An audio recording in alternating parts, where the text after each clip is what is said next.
가끔은 아무 일도 없는데 마음이 답답하고 누가 상처 주려 한 것도 아닌데 괜히 서운할 때가 있습니다. 그럴 때 우리는 알 수 없는 감정에 흔들리고 별것 아닌 일이 하루 종일 머릿속을 맴돌며 기분을 가라앉히기도 합니다. 도대체 이 마음이란 건 어디서부터 시작되는 걸까요? 눈에 보이지 않고 손에 잡히지 않지만 우리의 삶에 가장 깊숙이 영향을 주는 것 바로 마음입니다. 마음이 고요하면 세상이 조용하게 느껴지고 마음이 요동치면 사소한 일도 큰 괴로움이 됩니다. 현실은 그대로인데도 그것을 어떻게 바라보는지에 따라 인생은 전혀 다른 빛깔로 다가오곤 합니다. 불교는 이 마음이라는 존재를 오랜 시간에 걸쳐 깊이 있게 들여다본 수행의 전통입니다. 부처님께서는 모든 것은 마음에서 비롯되고 마음이 모든 것을 이끈다 라고 하셨습니다. 우리가 느끼는 기쁨이나 괴로움, 억울함이나 감사함 같은 감정들은 사실 외부로부터 온 것이 아닙니다. 마음이 어떤 식으로 그것을 받아들이고 해석했는가에 따라 생겨난 것입니다. 예를 들어 누군가 무심코 던진 말 한마디가 어떤 사람에겐 아무렇지도 않지만 다른 사람에겐 며칠 동안이나 마음의 상처를 남기기도 합니다. 똑같은 상황인데도 반응은 전혀 다릅니다. 결국 고통이란 상황 그 자체에서 오는 것이 아니라 그 상황을 받아들이는 내 마음의 방식에서 비롯됩니다. 이처럼 마음을 안다는 것은 곧 나를 아는 일이며 내가 세상을 어떻게 살아가고 있는지를 들여다보는 문이 됩니다. 불교에서는 인간이 세상을 인식하는 방식을 6가지로 설명합니다. 눈, 귀, 코, 혀, 몸, 그리고 생각. 이 6가지 감각을 통해 우리는 세상과 마주하고 그 안에서 수많은 해석을 만들어냅니다. 하지만 우리는 대부분 이 마음의 작용을 있는 그대로 보지 못합니다. 그 안에는 내가 만들어 놓은 수많은 고정관념과 기대, 두려움이 얽혀 있기 때문입니다. 그리고 그 중심에 나라는 자아가 자리 잡고 있습니다. 불교에서는 무아라는 가르침을 통해 이 자아가 실체가 아님을 말합니다. 우리는 흔히 나는 이런 사람이야, 나는 이렇게 살아야 해 같은 생각에 익숙합니다. 하지만 그 나라는 존재는 기억과 감정, 욕망과 경험들이 모여 잠시 형성된 흐름일 뿐입니다. 그럼에도 불구하고 우리는 그 나를 지키기 위해 애쓰고 인정받고자 하며 손해보지 않으려 하고 비교 속에서 불안을 키워갑니다.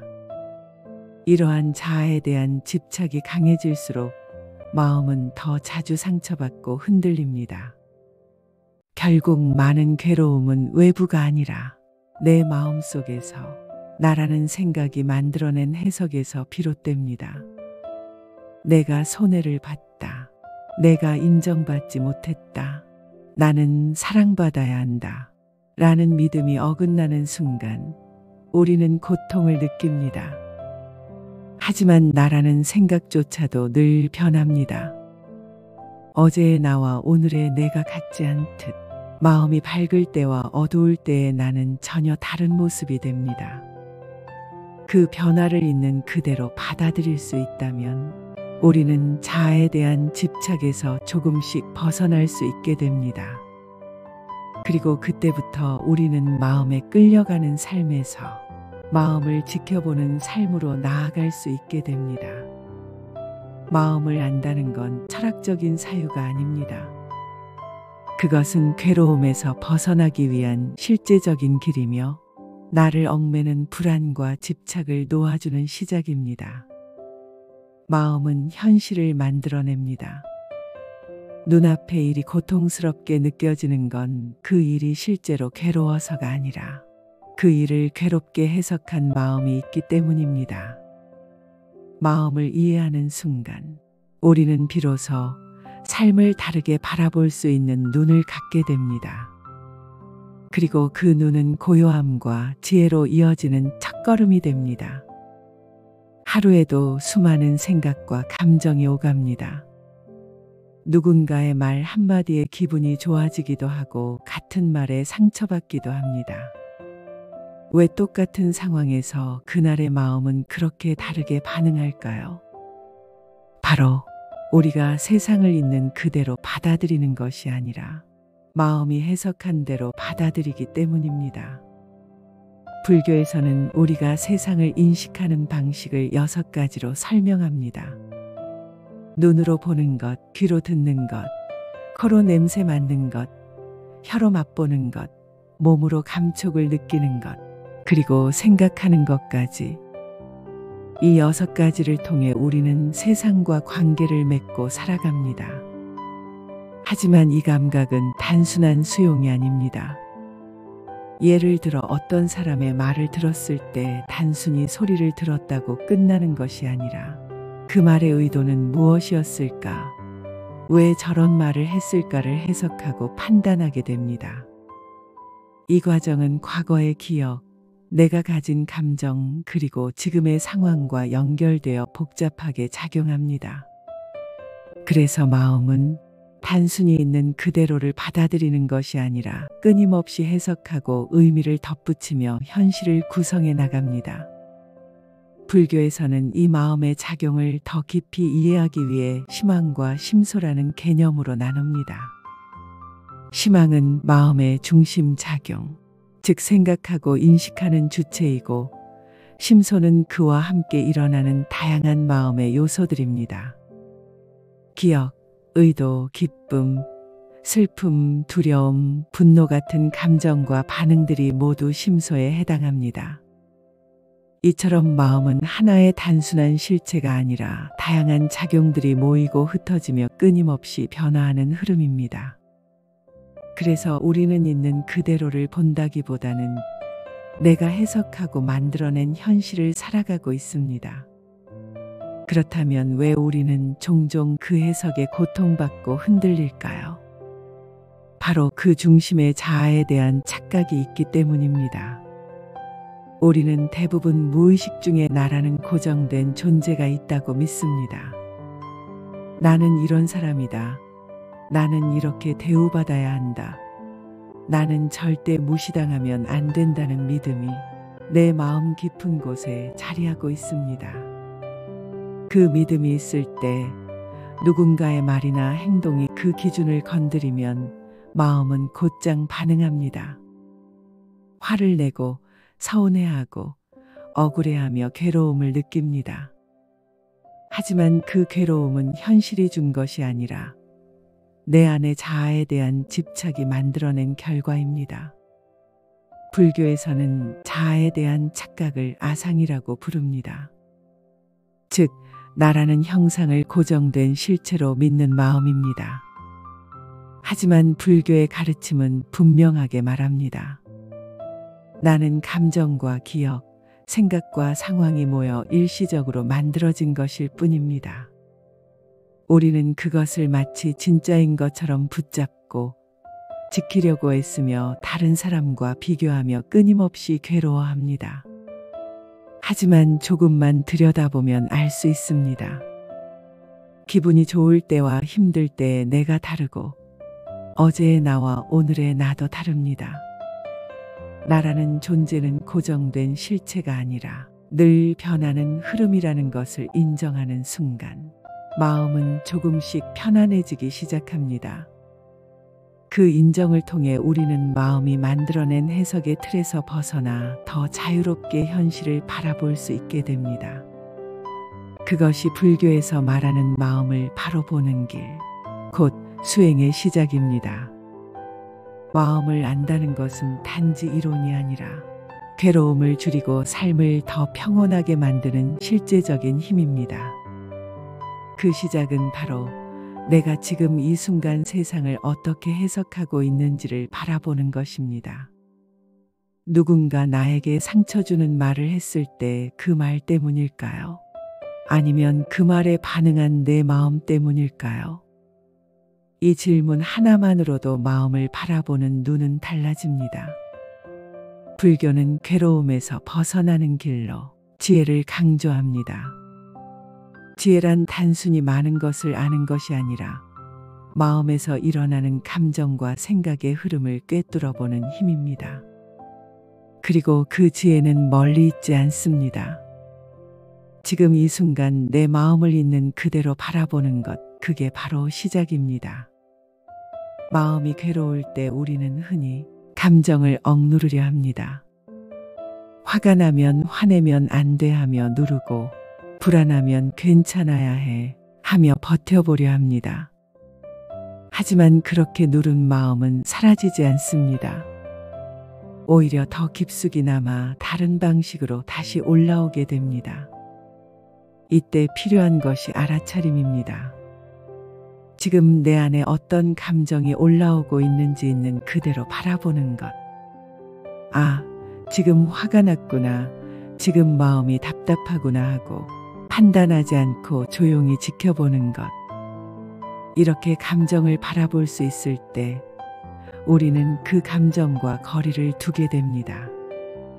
그 다음은 그 감정이 어디서 비롯되었는지 살펴보는 일입니다. 누군가의 말 때문에 내가 힘들어진 것 같지만 사실은 내 안에 나라는 자아가 상처받았다고 느꼈기 때문입니다. 불교는 이 자아에 대한 집착이 괴로움의 뿌리라고 말합니다. 나는 인정받아야 해, 나는 무시당하면 안 돼 하는 생각이 흔들리는 순간 마음은 바로 반응하고 괴로움이 시작됩니다. 그래서 불교에서는 정견과 정사유를 강조합니다. 정견은 사물과 마음을 있는 그대로 보는 눈, 정사유는 그 눈으로 마음속 생각을 바르게 이끌어가는 힘입니다. 모든 것은 인연 따라 생기고 사라집니다. 감정도, 상황도, 사람도 고정된 게 아닙니다. 이 진실을 이해하게 되면 우리는 더 이상 감정에 휘둘리지 않고 흘러가는 삶 속에서 중심을 잡을 수 있게 됩니다. 지혜는 특별한 지식이 아닙니다. 그것은 마음을 바라보는 태도이며 지금 여기서 시작할 수 있는 실천입니다. 그 지혜의 눈이 자주 열릴수록 우리는 점점 더 자유롭고 평온한 삶을 살게 됩니다. 마음이 복잡할 때 우리는 흔히 조언을 구하거나 누군가에게 털어놓고 싶어집니다. 하지만 말로 다 해도 풀리지 않는 순간들이 있습니다. 그럴 때 조용히 나 자신을 마주할 수 있는 자리가 있다면 마음은 조금씩 진정될 수 있습니다. 불교에서는 이 마음을 다스리는 훈련을 수행이라 하고 그 중심에 있는 것이 바로 명상입니다. 명상은 단순히 눈을 감고 앉아있는 시간이 아닙니다. 그것은 내면을 정리하고 마음을 훈련하는 실천입니다. 끊임없이 흔들리고 요동치는 마음을 조금씩 고요하게 만들어가는 과정입니다. 부처님께서는 몸은 움직여도 마음은 움직이지 않도록 하라 라고 하셨습니다. 명상이란 그 말처럼 마음을 산만하게 두지 않고 그 자리에 머무르게 하는 연습입니다. 가장 기본적인 명상법은 호흡을 바라보는 것입니다. 불교에서는 이를 안반수념이라 부릅니다. 들이쉬는 숨, 내쉬는 숨을 억지로 바꾸려 하지 않고 그저 지켜보는 것입니다. 생각이 떠오르면 다시 숨으로 돌아옵니다. 감정이 올라오면 알아차리고 다시 호흡에 집중합니다. 이 단순한 반복 속에서 마음은 점점 안정되어 갑니다. 처음에는 온갖 생각이 떠오르고 집중이 어렵지만 그것이 당연한 시작입니다. 명상은 생각을 없애는 훈련이 아니라 그 생각에 끌려가지 않고 다시 중심으로 돌아오는 훈련입니다. 마음은 끌려가는 습관을 가지고 있습니다. 조금만 자극이 생겨도 바로 반응하고 감정은 순식간에 커집니다. 하지만 명상을 통해 마음속에 공간을 만들게 되면 우리는 즉각적인 반응이 아닌 선택할 수 있는 여유를 갖게 됩니다. 누군가가 거친 말을 해도 예전 같으면 바로 화가 났을 상황에서 이제는 그 감정을 한 걸음 떨어져서 바라볼 수 있게 됩니다. 그 변화는 아주 작게 시작되지만 조금씩 마음의 방향을 바꿔줍니다. 명상은 바로 그 작은 변화를 위한 훈련입니다. 명상은 특별한 장소에서만 가능한 것이 아닙니다. 걸을 때, 밥을 먹을 때, 사람과 대화할 때도 지금 이 순간을 자각하고 마음을 놓지 않으면 그 또한 하나의 수행이 됩니다. 불교에서는 이것을 생활 속의 선정이라고 부릅니다. 명상은 특정 시간에만 머무는 것이 아니라 하루를 살아가는 태도로 확장될 수 있어야 합니다. 예를 들어 출근길에 조급한 마음이 올라올 때, 지금 마음이 급하구나 하고 알아차리는 것, 식사 전 한 호흡 멈추어 감사의 마음을 떠올려 보는 것, 누군가와 마주할 때 온전히 그 존재에 집중해 보는 것, 이런 작고 단순한 실천들이 마음을 다듬는 큰 힘이 됩니다. 우리가 명상을 통해 고요를 찾는 이유는 그저 편안하고 싶어서가 아닙니다. 고요 속에서만 우리는 마음 깊은 곳에 숨겨진 번뇌의 뿌리와 진실한 나를 볼 수 있기 때문입니다. 수면 위의 파도가 잔잔해야 그 밑에 무엇이 있는지 볼 수 있듯 마음이 고요해야 진짜 괴로움의 원인을 마주할 수 있습니다. 고요한 마음은 어느 날 갑자기 생기지 않습니다.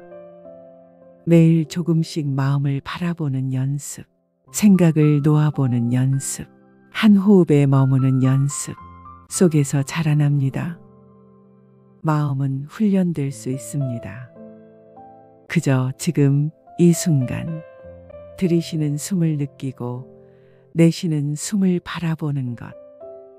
그 단순한 실천이 삶 전체를 바꿔놓는 열쇠가 됩니다. 누군가 나에게 상처를 준 적이 있나요? 그 말을 잊으려 해도 자꾸 떠오르고 마음속 어딘가가 여전히 쓰리고 무겁다면 그건 단지 그 사람의 말 때문만은 아닐지도 모릅니다. 마음 깊은 곳엔 왜 나한테 그런 말을 했지? 내가 무시당한 건 아닐까? 하는 상처와 두려움이 아직 고스란히 남아있는지도 모릅니다. 이럴 때 우리는 보통 더 강해지려고 애쓰거나 그 기억을 억누르려 합니다. 하지만 그런 방식은 오히려 마음을 더 꽁꽁 싸매게 됩니다. 불교는 말합니다. 마음을 치유하는 힘은 억누름이 아니라 자비라고. 자비란 단순히 착한 마음이 아닙니다. 괴로움을 이해하고 그 괴로움에 따뜻하게 머무를 수 있는 힘입니다. 내가 지금 괴롭다는 사실을 애써 부정하거나 없애려 하지 않고 그 괴로움을 겪고 있는 나 자신을 조용히 안아주는 마음. 그게 자비입니다. 자비는 남에게만 베푸는 것이 아닙니다. 오히려 가장 먼저 필요한 건 나 자신에게 자비로워지는 일입니다. 후회로 괴로운 날, 왜 그때 그렇게밖에 못했을까 자책할 때, 그때의 나는 최선을 다했을지도 몰라 하며 그 마음을 부드럽게 바라보는 것. 그렇게 나를 이해해주기 시작하면 마음속에서 조금씩 부드러운 힘이 자라납니다. 자비는 다른 사람을 향할 때도 같은 작용을 합니다. 누군가 나에게 거칠게 말했을 때 그 사람의 말 너머에 있는 마음을 조금만 더 들여다보려 노력해 봅니다. 혹시 그 사람도 마음에 여유가 없었을까? 혹시 그 말은 진심이 아니었을까? 물론 쉽지 않은 일이지만 이렇게 자비의 시선을 가질 수 있을 때 우리는 분노나 복수에서 조금씩 자유로워질 수 있습니다. 불교에는 자비관이라는 수행이 있습니다.